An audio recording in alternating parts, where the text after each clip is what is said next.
Okay, I think we are ready to resume. So welcome back. Again, if you're just joining us, this is you're watching AynRandCon live. This is a online event that we're doing, and we've just had 3 sessions. Let me put my where is that? Oops. Okay. We're now, we've just had 3 talks, and now we're going to do a general Q&A. And this will go for just about half an hour. There we go. And then, so we'll do a Q&A panel with all of our speakers. We'll go for about half an hour, and then we'll wrap up. So I wanted to kick this off by just, we covered a lot of issues here. But I think it would be useful if one of you, maybe Onkar, you could lead this off, or you're on. Could you summarize in a few sentences what exactly is our position? So, we were getting questions even after all the presentations. What exactly is ARI's position? Was the general shutdown inappropriate? Were the different actions that people taken, that the government has taken, proper, improper? Could you summarize in just a sentence or two what the basic position is? I can take a stab. It's so part of what I was talking about is what the powers of the government should even be. And I don't think there is such a power that it can shut down a state. I can't even think in a time of war that this would be legitimate to do. So that in the peacetime that you shut down a whole state. So it's not just, it's wrong. I don't even think it should have the power. And one of the things we should be concerned about as citizens is removing that power from government, that it's not even in the playbook. And part of the reason I brought up the CDC reports, nothing like that was remotely in the playbook. And that's relevant to thinking that this is panic and then government saying we need total power. So it's not just illegitimate. It should not be a power of government. What the government should have done, given how involved it is in the economy and particularly healthcare, is Yaron was talking about this. It's a legitimate function to be involved in testing, not to control testing. And there's harrowing stories of people early on who wanted to test. Yaron was telling me to read about Helen Chu in Washington State and she's trying to get permission from boards and so on, and she can't get permission. And eventually they just defied the authorities and started testing and so on. And it should not have that power, but it has to test. If it's to test and isolate, it has to purchase tests and perform that function. The most complicated one, I think, in the mixed economy is how to think what it should do in healthcare. And there's been questions about the flattening the curve and so on. We could talk about those, but I just say in regard to healthcare, I think the 2 primary things is, one, divert, if your view is this is really a pandemic, divert funding from other areas that now are lower priority to this that's a higher priority. And again, it's spending. So you're buying things. You're buying PPE, you're buying ventilators and so on from the open market. So that's it. And again, it's not taking control of companies and so on. It's buying stuff for the money the government's already spending, that it's now spending on fighting COVID-19 versus other things in Medicare and so on. And the issue of so part of the transparency is, look, government runs healthcare. That means healthcare is rationed. It means markets, prices don't function. You can't save your money and say, okay, I'm going to spend this on ICU and I want to book this. And so there's nothing resembling a market in healthcare.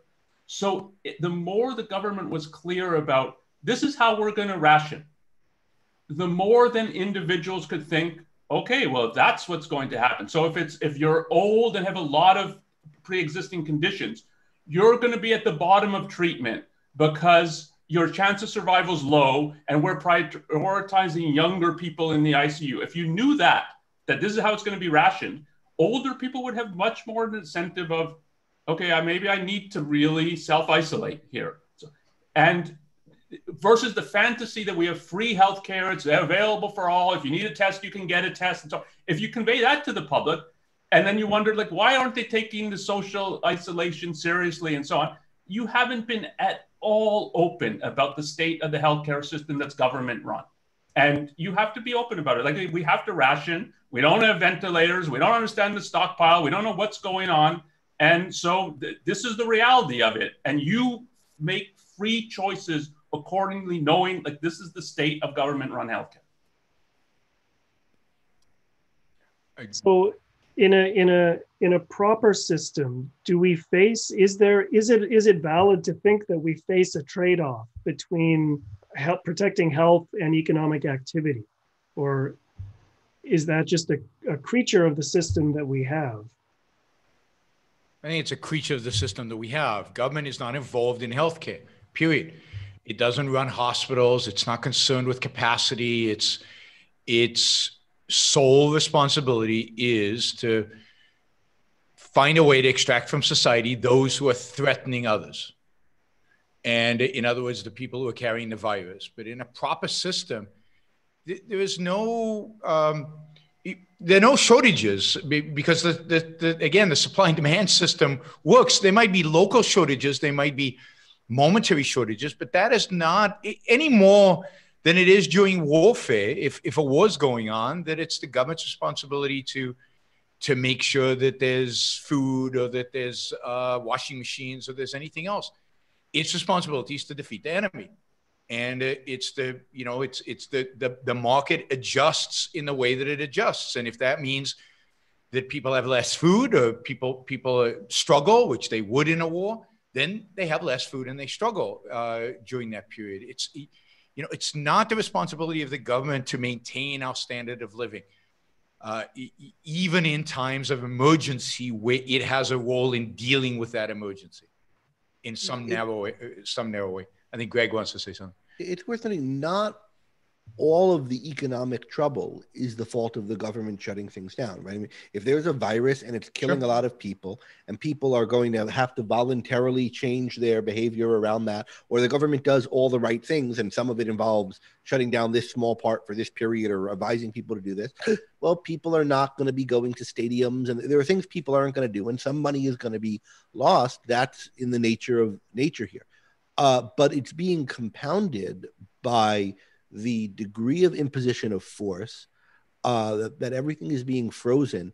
And even worse than that, this tremendous uncertainty of that we're all at the whim of who I think are transparently incompetent and dishonest people. But in any case, we're all at their whims and mercies, and you can't make a plan about what's going to happen.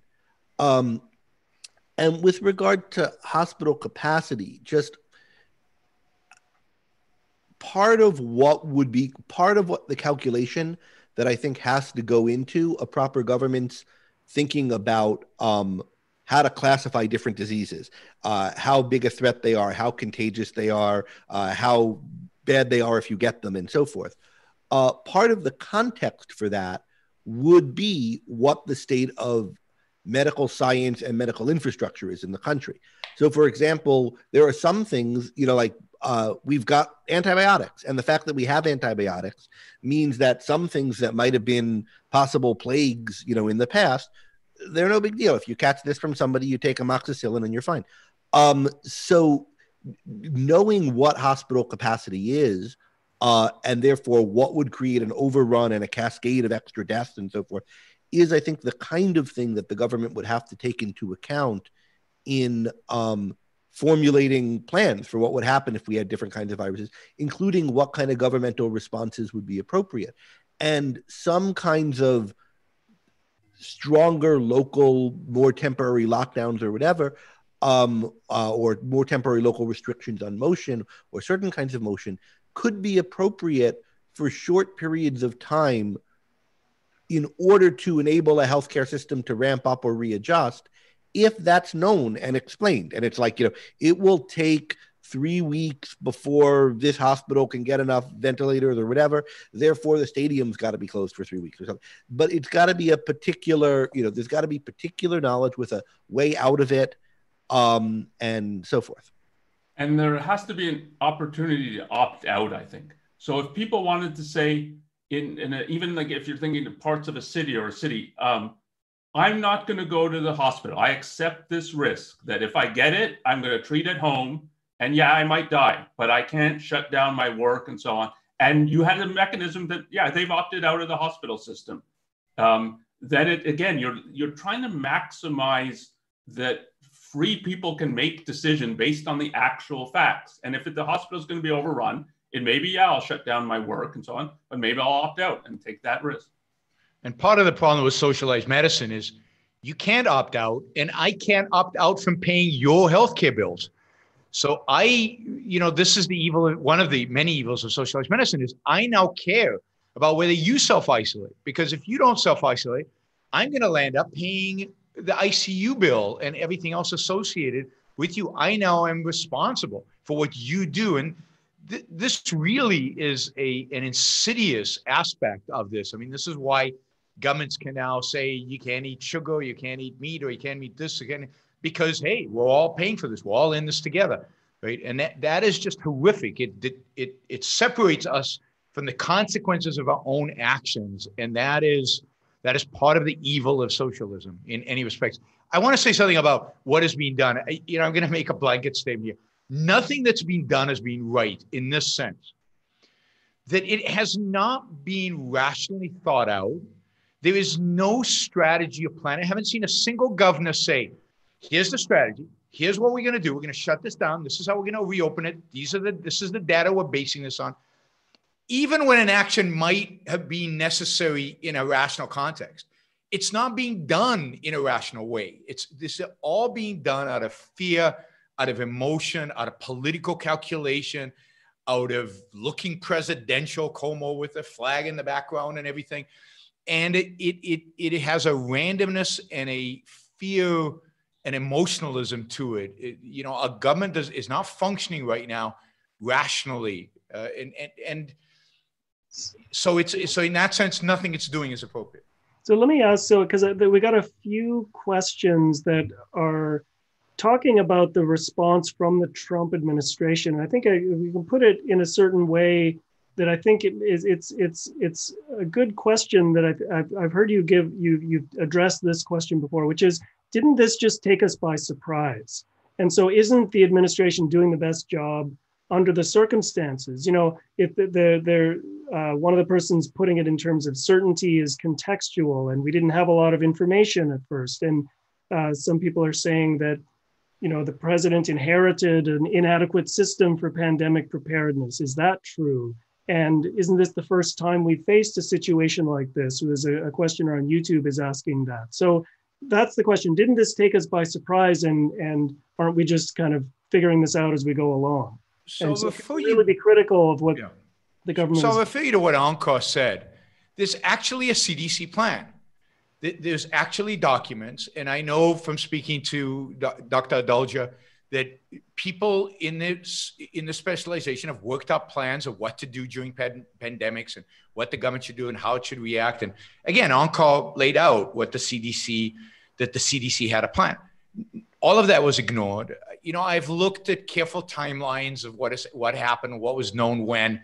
Now, it's hard to tell what in back rooms was done, but this real evidence to suggest that our intelligence services were briefing both the White House and Congress about the dangers of a serious pandemic in mid-January, that early.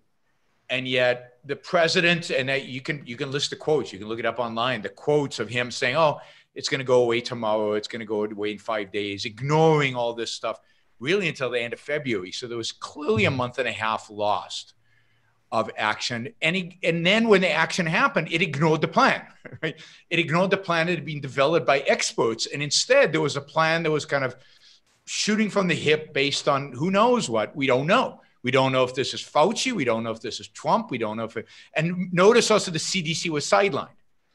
So no, I think there's nothing here. Somebody says, to my knowledge, the president said that he was not aware. Of course, he was aware, and people have testified that they, or at least have said that they were in meetings where this was presented. So there's no reason to think he wasn't aware. And people within his administration were aware. So if they didn't let the president know, it's still his fault because he should have better people around him. So the administration acted here incompetently. And yeah, look, no question there's huge uncertainty here. No question this is a very difficult situation to deal with. This is why you have a plan in advance, which there was. This is why you have institutions within government that are supposed to deal with this. They are, for example, the CDC. All this, the infrastructure was there. It was not utilized. The idea that this came out of the blue is crazy. First of all, in January, there was the installation of a travel ban. That was a dishonest policy. Mm-hmm. There's no reason to have a travel ban unless this thing spreads from person to person. If you think it spreads from person to person and you know it's been going on for some time, which they did, then you know it's going to get here anyway. And this is what everybody in the field that I know was saying. You know it's going to get here anyway, and then therefore you need testing and more things than a travel ban. So to have all and only a travel ban is to do the thing that's easy for you to cast it aside. And for Trump, that's travel bans because Trump doesn't like freedom to move, so he wants to put a travel ban on everything. If it was an objectivist who was the president, who liked getting rid of regulations on things, but who was dishonest and didn't want to face the facts, then he would have said, "Oh, I'll free up the FDA to I'll lift this one regulation. That is, I'll do one thing I wanted to do anyway, or that's in my thing to do, and not think anymore about what needs to be done." But either that thing wasn't necessary at all, or it was necessary to think about developing a plan. So in January, they were doing the wrong thing. But Trump didn't. It's not like Trump got impeached and Pence came into office in January and then Pence was caught flat-footed and he just did this one thing. This guy's been in office for several years. So what's been happening for that several years? Under the previous administration, which it was no great shakes, right? There was a pandemic preparedness person on the national security team. So somebody whose job was to brief the president constantly on what's going on with pandemics, what's doing, that office was eliminated. Was that a good idea or a bad idea? It wasn't just Trump, it was done under Bolton. I don't know if it was, but I mean, he's responsible for running his White House and his government over time in such a way that the various agencies are coordinating with one another, that information is going the right way. And so if you poke out your eyes and then say, "Oh, well, I was blind, how could I have seen this coming?" It's your damn fault. Now, it's not the case that everything is Trump's fault. The medical government in medicine has been screwing things up since the mid-'60s. There are tons of things that even if he was, what the God some people imagine him to be, we wouldn't have been in the situation, the best situation we would have been if everyone's cards had been played right for the last 100 years. It's not like he's magic if he were good. But no, there's a lot that could have been done better here. And the fact is, you can't tell everything that could have been better or worse, but you can tell if you look. And if you look at what was said versus what the evidence was at the time, that he's being dishonest about it. And dishonesty is bad and destructive. And what you can't do is say, would we have saved $10 trillion, $2 trillion, 100,000 lives, 15 lives? Maybe you can't quantify it, but you can know that there's dishonesty going on here and that dishonesty has a cost. Now, most politicians are dishonest, whether he's 10% more or less than the next guy, you can argue about that, but this is a dishonest response. Onkar, you wanted to add to that? Yeah, I mean, I have even, if it's possible, even lower view of Trump, that I think everything he's, in technical objectivist terms, everything he says is arbitrary, that he has no interest in, do I have any grounds or reasons for what I'm saying? And part of what he projects is he can't even imagine that someone else would. Like, why would anyone in my audience care about if there's evidence or reasons for this? And particularly on the CDC, so one of the things when you start reading the experts, and it doesn't matter their political persuasion, and so they're all, I can't understand what the CDC is doing and where are they, why are they marginalized, and what, and this is January, February. So if you watch Trump at the CDC and you watch that video and you watch the experts there, And it's like they want to disappear from the scene because he's spewing about he's inherited the ability to understand infectious disease because he had an uncle who's really skilled like this. So like some completely arbitrary, bizarre thing. And these are scientists in the room. And it's like, what do you do with this?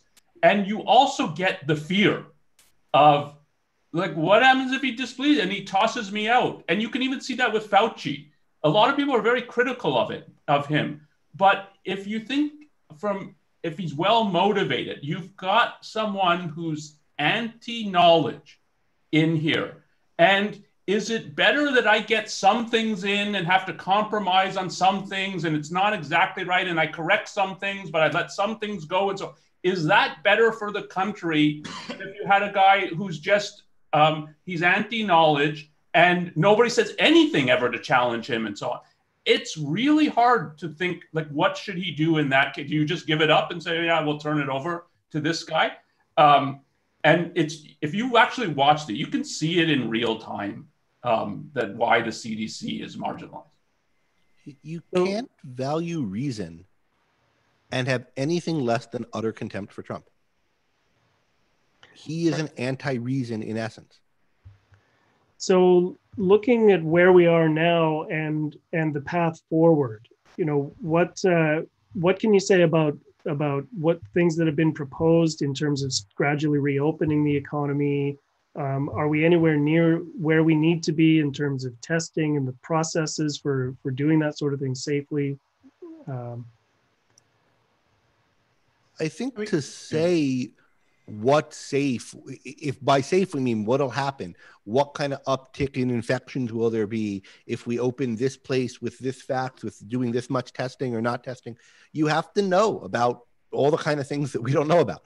You have to be someone who knows about how the tests work, who know about how quickly the disease spreads and so forth. And so I think what you could say is what morally and politically are the conditions for reopening. And what I think we should be looking for is how to empower people to make the choices insofar as is possible, given all the factors that exist now, to make the choices about their own lives and their own healthcare. And so my sense is, I don't know if I think I'm fairly in line with what Ankar and Yaron are thinking, that so long as there's not imminent cascading, reason to think there's imminent cascading collapse of the hospitals, that we should lift whatever, only have what restrictions on freedom of motion are necessary to prevent that. And the evidence, as I understand it in my very amateurish way, is that outside of a few places, very few restrictions are needed on that. Maybe like not having sports stadiums functioning. But we should be asking about what will happen if we do that, people who are experts on the spread of the disease. Yeah, I mean, I think Greg's right. I think we're in a position to open up much of the country, with the exception of a few hotspots. I think everything else could be opened up, but I see no evidence to suggest that it's going to happen quickly, or that anybody has an incentive to do it right or quick. And I mean, we haven't talked about the massive economic consequences of these stimulus and the Fed action, and there's just so much going on. I mean, even as an economist, it's almost impossible to figure out what the consequences are of all the economic stuff that's going on. Never mind, on top of that, all the medical aspects of the virus and whether it comes back and all of this. But it doesn't look good. It doesn't look good for the future of this country. It doesn't look good for the future of this country from a political perspective, because of the amount of power we've granted government and nobody's challenging, or very few people are challenging the power they have. It doesn't look good economically because of the power we've granted government. If you look at the Federal Reserve, we basically granted the Federal Reserve the power to own almost, a significant amount of the assets and the types of assets, which means a complete distortion and massive economic injustice. And we don't have enough time to go over everything bad that's related to that. And then to just literally print out of nowhere, $2.2 trillion and distribute it, which creates all kinds of misallocations. And again, economic justice. I think we should pick up the term of of justice from the left. I mean, these things are creating real injustice, and then there's the injustice and the economic damage done by just the lockup and the shutdown. And, many of us are going to, some of us are going to do fine. Some of us maintained our jobs. We can do this kind of stuff remotely and everything. But there are real people out there, indeed, millions and millions of real people out there who don't have jobs, who don't have the small businesses that they started and they put their blood, sweat, and tears and capital into, and are now have nothing, or maybe they have a little bit of a handout that the government's giving them, but that is not enough to sustain them through this. And maybe it is, maybe it isn't, but who knows? A lot of lives have been destroyed. And this idea that Como has one life, we can't get one life. We must shut down everything for one life. I mean, it is so destructive and wrong, because literally millions of people have been sacrificed here. Now, I agree with Greg. The economy would have taken a hit anyway, right? You can't have a pandemic without having bad economic consequences. But the extent of the damage is just, we won't know it for months and maybe years, but it is truly horrific. And most of it is not the virus. It's our response to the virus. And a whole class of politicians from Trump down across all sectors of government, state, local, and federal, have this on their hands, have the future generations of lack of economic growth and a lot of blood of people who died who didn't have to die. And a lot of this is on the hands of the minds of the politicians who've just, screwed this up and that's a nice way of saying it, from beginning to end. And you should, and you all should be mad about this because it's your life, right?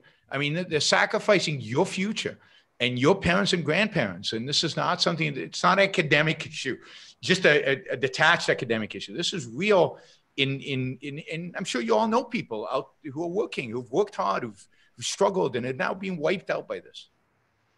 And nobody cares.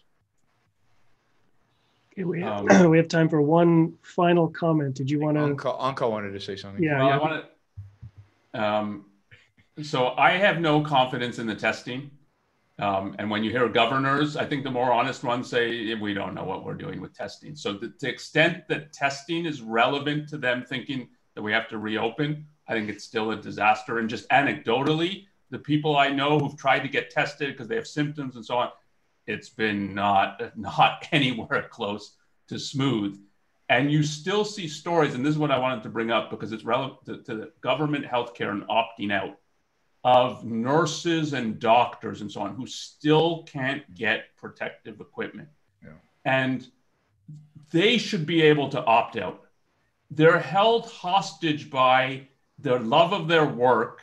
And it's like in a time of crisis, we double down, we work overtime, they don't get any more money. There's stories about nurses that the ratio of a nurse to an ICU unit was 1-to-1. They're now 5-to-1 to 5 ICU patients with not equipment to protect themselves and so on.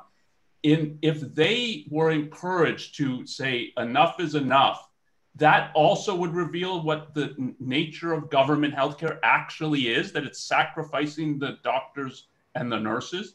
And one of the reasons I social distance, and to quite a bit that I have been, is I take seriously, but it's again on a voluntary basis, the overloading of the healthcare system. I'm not going to be a participant in making these people martyrs that the government healthcare system does. But it's a real problem. So for me, testing is still a disaster. Okay, well, I think let's draw a line there. We kind of ended on a bit of a bleak note, but I think the positive thing is that we are out here, spreading Ayn Rand's ideas, trying to improve the way people think about things and change the culture for the better. So I'm going to share my screen and just say some closing remarks here. So that brings us to the end of this AynRandCon live event. I just want to say a thank you to all of our speakers. I think this was a really fascinating and insightful discussion. I want to thank our sponsors, Anyone who's a contributor to the Ayn Rand Institute, it's your contributions that make events like this possible. So thank you for recognizing the value of Ayn Rand's ideas and for helping us to spread them. And finally, I just want to thank all of you for joining us today. We had really good attendance. We had more than 300 people joining us at one point on Zoom. We had hundreds of people on YouTube, Facebook, and when we post this, the numbers will just grow. The last event that we did had over 2,000 viewers. So thank you all for joining us today. And you might be wondering what's next. I wanted to just one last reminder. If you didn't get a chance to enter our raffle for a copy of Ayn Rand Answers, you can go ahead and do that. Click on the link there now. Again, if you didn't get a chance to do our follow-up survey, you can go to the link that's been posted a few times there. And you might, if you're someone who's relatively new to Ayn Rand's ideas, you might be wondering what's next. So during the breaks, I was playing a slideshow with a number of different offerings that the Ayn Rand Institute has available to you. And I just want to quickly go through those now, just to give you some things that you can do following this event. So if you're new to Ayn Rand's ideas, one thing you should definitely do is pick up one of her novels, particularly The Fountainhead or Atlas Shrugged. That's the best place to start if you want to find out about Ayn Rand's ideas. I've been showing information about our app. So this is an Ayn Rand University app that you can download. It's got hundreds of hours of courses about Ayn Rand's ideas. You can register to sign up for our webinar series. So we do lots of events like this. If this isn't the last event that we're doing where we're going to talk about the current situation and what's going on. So we have shorter ones, but we do them on a weekly basis. So you can register for the whole series. If you're a serious student of objectivism and you want to take your understanding to a whole new level, there's this program called the Objectivist Academic Center. You can learn more about that. And finally, I just want to make one last pitch for contributing to the Ayn Rand Institute. So I mentioned that this event was going to be a live conference in Chicago, and there was a $100 registration fee associated with that conference. Since we canceled the event, we refunded all of those fees. Now, happily, some of those people chose to turn their refund into a donation to the Ayn Rand Institute. So we appreciate the people who did that, and thank you for that. But if you're watching this, please also consider trading with us and making a contribution to ARI today. Again, you can join as an ARI member for as little as $10 a month. It's less than you pay for Netflix, less than you pay for a gym membership, for Starbucks, for all these things that we do every month. And it makes a big difference in helping us make this kind of event possible and for putting Ayn Rand's ideas out there in the culture. So I'm going to end there, and I'll just say thank you all once again for joining us, and we'll see you in the future. Goodbye, everybody.